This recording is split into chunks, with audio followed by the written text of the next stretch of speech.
10 নম্বর প্রশ্ন বলছেন যে সালামের পরে ওয়ালাইকুম আসসালাম রহমতুল্লাহ, আমি বিয়ে করেছি অনেক বছর পূর্বে। বিয়ের সময় আমি মোহরানা আদায় করি নাই, সুন্নতের খেলাফ কাজ করছে। বিয়ের সময় নগদ মোহর দেওয়াই হচ্ছে সুন্নাত, ওয়াজিব নয়, ধারে জায়েজ, কিন্তু সুন্নত হচ্ছে নবী সাহাবায়ে কেরামগণ সব নগদ কাজ করেছেন। এই ধার মোহর একজন সাহাবীরও নেই কিন্তু। জি, এখন আমি মোহরানার টাকা দিতে চাচ্ছি, কিন্তু আমার স্ত্রী নিতে চাচ্ছে না। আমাদের দেশের মহিলারা এরকমই করে, কারণ নিজের ন্যায্য অধিকার বুঝে না, ন্যায্য অধিকার বোঝে না। প্রথম কথা, মাসলা বোঝে না। বোনেরা ভাইয়ের কাছ থেকে জমি জায়গা নিতে চায় না, ও বুঝে না যে আমার এটা অধিকার। মনে করেন নেব, ওটা ভদ্র ছোট লোকই হয়ে যাবে, কি হবে, এটা খারাপ সম্পর্ক হয়ে যাবে, এটা দুর্ব্যবহার হয়ে যাবে ভাইয়ের সাথে। হ্যাঁ, না না না না, ন্যায্য অধিকার বুঝে না, দিনের জ্ঞান নেই সেই জন্য।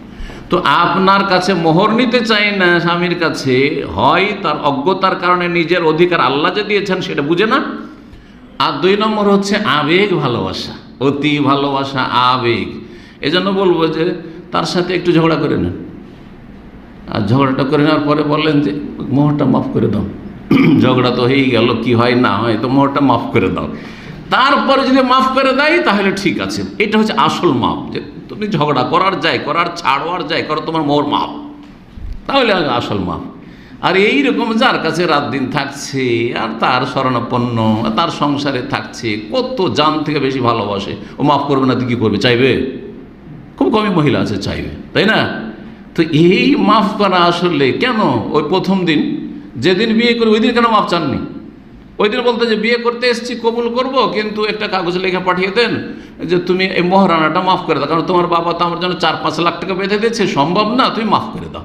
সেই দিন মাফ করতো তা আসল মাপ, এখন চেনা পরিচয় হয়নি, ওই মাপটা হচ্ছে আসল মাপ। সুতরাং এই সামাজিক মাপটা আসলে মাপ নয়, পারিবারিক দিক থেকে এই আবেগের ক্ষমাটা আসলে ক্ষমা নয়, বোঝা গেছে?